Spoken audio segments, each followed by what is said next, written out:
Hello everyone, Rhea here. So today I will be sharing 5 questions to ask yourself to assess your current financial situation. So these will be 5 deep, thoughtful questions. Hi Jazz, thanks for joining. Yay! Okay, so these will be 5 deep, meaningful questions that you will want to ask yourself and honestly assess to really get an understanding of your current situation. So no skating the surface here. I want you to be honest and specific when you're answering these questions. So I'm going to quickly go through the 5 questions, and then I'll kind of break down each of the questions and why it's so important and how you can answer them for yourself. Hi, Katie. Yay, Jazz, I'm so happy that you're catching me on your off day as well. So nice to see you. Katie, thank you for joining in. And I think someone else is on, but don't be afraid to say hi. Don't be afraid to ask questions. I may stop mid-sentence to answer, but that's because I'm still getting used to this, so just bear with me. But okay, so 5 questions to ask yourself to assess your current financial situation. Question number 1, what is your income and how does it correlate to your expenses? Okay, question number 1. Question number 2, where are you spending your money? Okay. Question number 3, how much are you currently saving consistently and what is that savings for? Question number 4, what do you want to achieve in the next 12 months and what will it cost you to achieve? And then question number 5, what changes can you make right now to help you achieve your goals? Okay, told you those were pretty deep questions. Hi Sibs, thanks for joining in and watching. All right, so now I'm gonna break down these questions so you can really get an idea of why they're so important to ask yourself and how you can go about answering honestly, okay? All right, so again, question number 1, what is your income and how does it correlate to your expenses? So it's so important to understand how far your income actually takes you. So does your income cover all of your living expenses? It should, but just gotta ask yourself and answer honestly. If so, what's left after that? And whatever's left over, does that cover your discretionary spending? Does that cover your debt payments? Does that cover whatever you want to put into savings? Basically, you want to know how far your current income takes you in correlation with all of your living expenses, all of your regular expenses, your debts, and your savings. So, what is your income and how does it correlate to your expenses? Once you answer that, you'll be able to see if you're earning more than you spend, which you should. That's kind of a key of personal finance. You gotta make more than you spend. But if not, at least you will be able to know so you can start cutting back or you can start making more money. Okay, number 2, where are you spending your money? So let's say on paper your income does cover everything it needs to cover and you have a surplus of $500 every month. But somehow you are living paycheck to paycheck.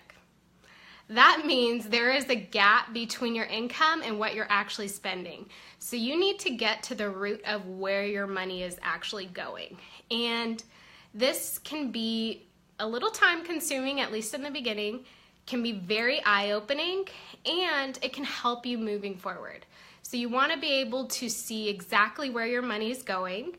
And once you know that information, you can move forward accordingly by making changes to your spending or saving more, or whatever the case may be. So, where are you currently spending your money?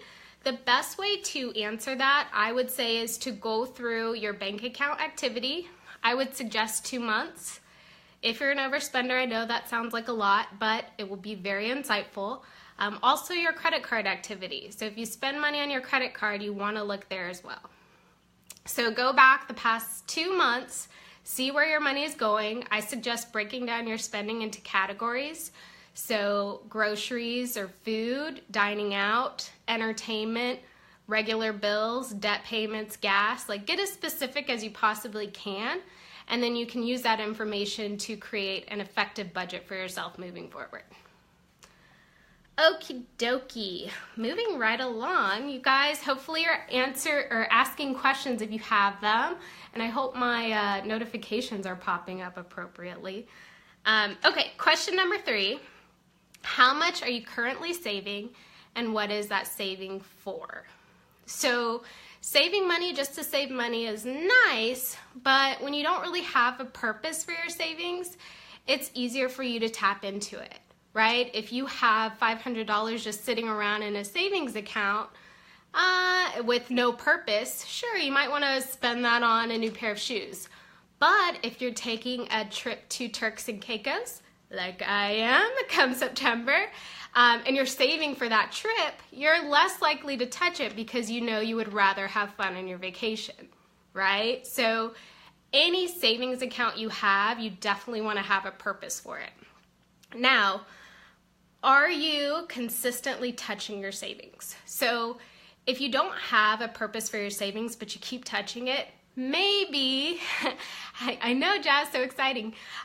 Maybe, once you put a purpose behind your savings, you won't touch it as much.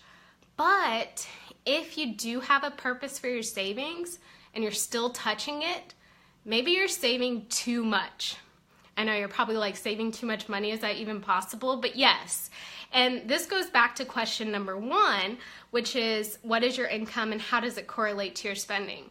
So if your income shows that you should have $100 left over at the end of every month, but you're saving $300 a month, well, that's a $200 deficit. So that means $200 worth of bills, groceries, gas, whatever, is not getting covered because it goes to savings, and that's likely why you're touching it, right? Because you're saving too much money.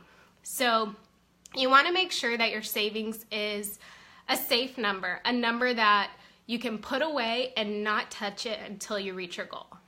So how much are you consistently saving? What is that savings for? And is that savings appropriate compared to your income and expenses? Okay, are we all good so far? Yay, taking notes, good jazz. Ask questions along the way, please. Okay, moving right along. Question number 4. What do you want to achieve in the next 12 months, and what will it cost? So this is, I guess, they're all deep questions, right? But this one really challenges you to think about what you really want out of life. And maybe not necessarily 10 years from now. I mean, you want to stay specific with 12 months. So what do you want to achieve a year from now? How do you want your life to look? What goals do you want to achieve? And then what will it cost? So let's say you want to take an exotic vacation in the next 12 months. You want to go to Jamaica or some island, anywhere. And let's say that trip will cost, simple math, let's say $6,000 to take your dream vacation in the next 12 months. Well, you know when you want to go, you know what it's going to cost, and now you can break down that $6,000 into 12-month increments, which is $500 a month. So now you know you need to save $500 a month for the next 12 months so you can take that $6,000 exotic vacation. That's how specific you want to get with your goals. You want to say exactly when you want to achieve it, exactly how much it will cost. It could fluctuate, but I say overestimate than under. And then break that total amount into, monthly time frames. Paying off debt, paying off, I'm gonna get there, Jazzy, you read my mind. So how would you tackle each account without sacrificing your whole life?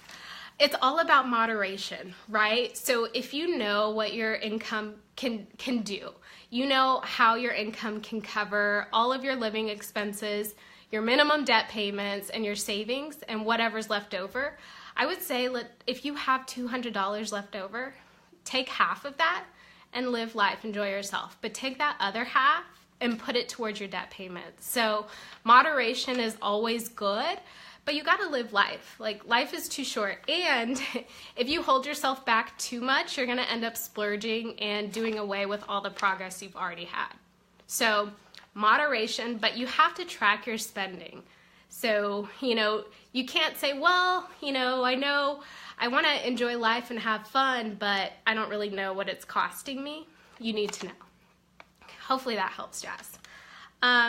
Okay, so getting back to what I was saying, what do you want to achieve in the next 12 months and what will it cost? So you want to get very specific with these goals. Thanks, Jazz. You want to get very specific. Hi, Wes. Thanks for joining in. So when you know when you want to achieve it, what it will cost, you can make that into a monthly number and basically a monthly goal for you to save. So you're going to have to look at your income, look at your savings, and then maybe make some cutbacks. $500 a month for a dream vacation is awesome, but, is that realistic for your situation? And if not, what changes do you need to make to get there? Which brings us into question 5. But before I move on to question 5, I do want to say you definitely want to get your needs covered first. Paying off your debt, saving for emergencies, just get that boring stuff out of the way and then save for your exotic vacation. I would hate for you to save $6,000 in the next year, go to Jamaica, have the time of your life, come back, lose your job, and then be screwed. That would just be terrible. That would totally ruin the vacation. So make sure your needs are covered first. Make sure your emergency fund, at least $1,000 if you're paying off debt. If not, if you have no debt, 3 to 6 months worth of expenses. So debt-free emergency fund. Get those out of the way and then save for the things you really want out of life. Okay, and then question number 5, last one, to assess your current financial situation. What changes can you make right now to help you achieve your goals? So if you do need to save for emergencies, if you do need to pay off your debt, where can you cut back to do that? You're definitely going to need a budget. You can leverage the answers from questions 1 through 4 to really get you knowledgeable about what changes you can make. And worst comes to worst, increase your income. Okay, you can only cut back your expenses and spending so much, but the amount of money you can potentially earn is infinite. There's no cap on it. So I would say start there. See how you can bring in extra money. It may mean a second job. It may mean working overtime. It may mean asking for a raise, starting a business. There's a variety of things you can do. But, once your income increases, you can save for your goals. You can pay off debt. You can save for emergencies, whatever the case may be. So increasing your income is a big change. Yeah, side hustle is huge. Huge, huge, huge. And then also too, cutting back your spending can, it may seem small, especially if you don't really overspend anywhere, but it can make a difference. So don't think that controlling your spending is minor. Just because you make more money, if you don't know how to manage the money you currently have, you may not be as impactful as you think. Yay, Sips, I love that you budget. Budget. Okay, and then also, lastly, be willing to invest in your success. So if you know you have to make changes, if you know you have to pay off your debt, if you know you need to save for emergencies, as boring as it sounds, and I know it sounds boring to most, you have to invest in your success. You have to put in the time, you have to put in the work, you have to learn, you have to grow, you have to leverage resources. Be smart about it, because the actions you have right now, what you do right now, can impact where you are a year from now. So that is 5 questions that you can ask to really understand your current situation. I hope this was really informative for you guys. I hope you take the next 30 minutes to an hour to 2 hours, how long it may take, to really answer these questions and understand where you stand financially. because once you know, you can make changes, and that's what it's all about, right? Ripple effect, exactly. When you know better, you can do better. All right, guys. Well, I enjoyed having you all here, and I will see you next time. Bye, everyone.